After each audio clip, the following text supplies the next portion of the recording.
My sophomore year of college, I became a resident in a retirement community. Through interviews, I wanted to discover where meaning was found in the lives of a previous generation. Instead, I entered their story. I was born November the 12th, 1931. No, I was born in 1934. I was born in 1923. I was born in 24. Mother had all us children at home. Doctor came out and delivered us.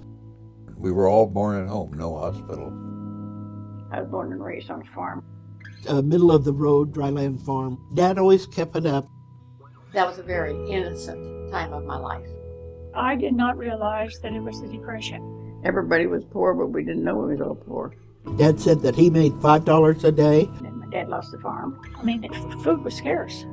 You have to gather eggs and worked in the garden. And just milk the cows. We grew corn and wheat. And we didn't even have electricity.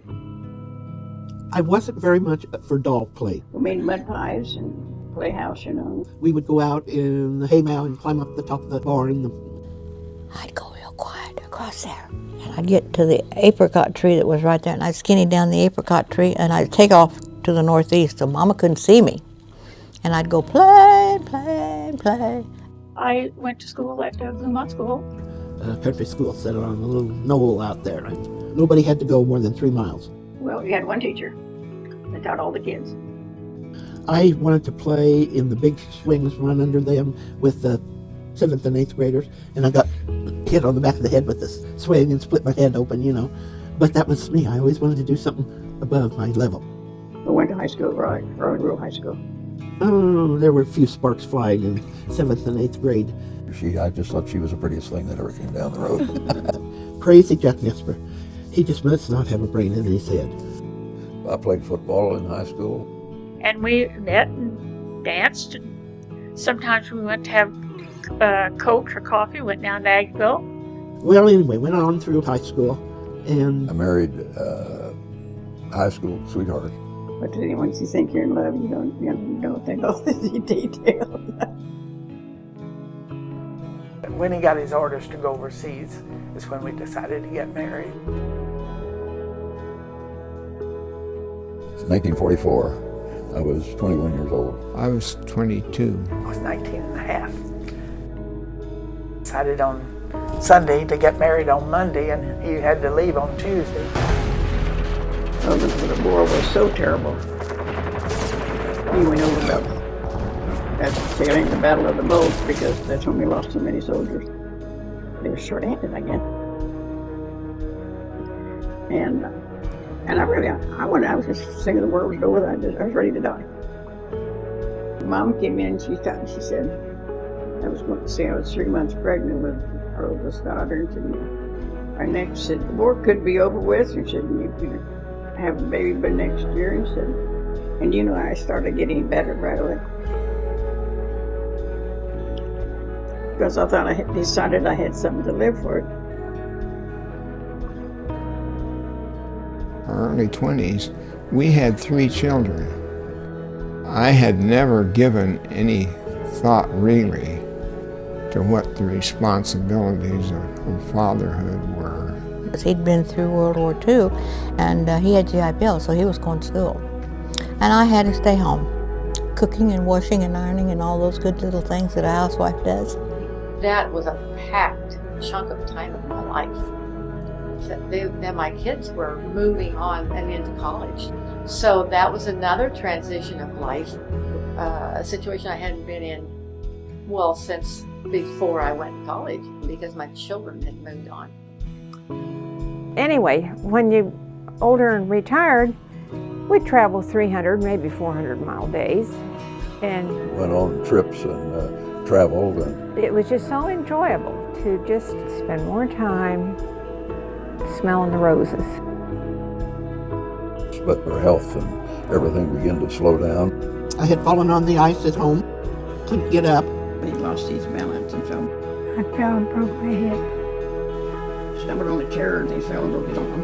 So I immediately called 911.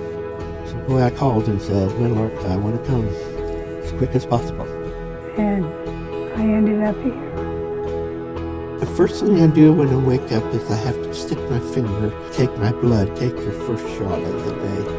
Then there's the pills, combing my hair, brushing my teeth, eat my complete breakfast. Probably sit down in a chair and fall asleep. Go down to eat at 11:15. If there's anything to do in the afternoon, then I do that. Supper is sort of the same thing. After that, play my game. And that's the end of the day. I didn't know this stroke is killing. When you're a caregiver for a long time, it runs you down. He went to sleep that night and never did wake up. And he died the last part of January. He just died in his sleep, basically. He just looked like he always did. But you can't get him back.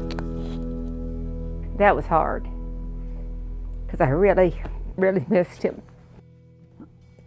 Boy, I missed him. It just hit me that way. He wasn't here. But I had a real good friend come and say to me, you know, Marilyn, there's a fine line between laughing and crying. And when you cry, no one knows what to say to you. But if you laugh and make a joke about you or your spouse or something in life, then we all laugh. to live in this world, you must be able to do three things. To love what is mortal, to hold it against your bones, knowing that your own life depends on it. and when the time comes, to let it go. let it go. Is there anything else you want to say to the two 20-some-year-olds sitting here listening to your advice?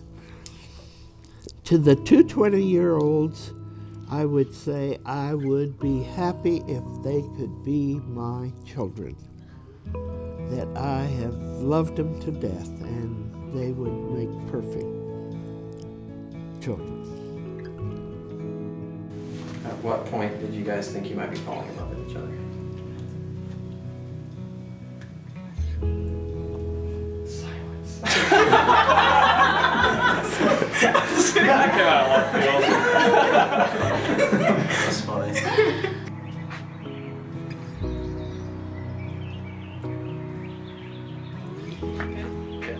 I don't even know if we have to kiss in this scene.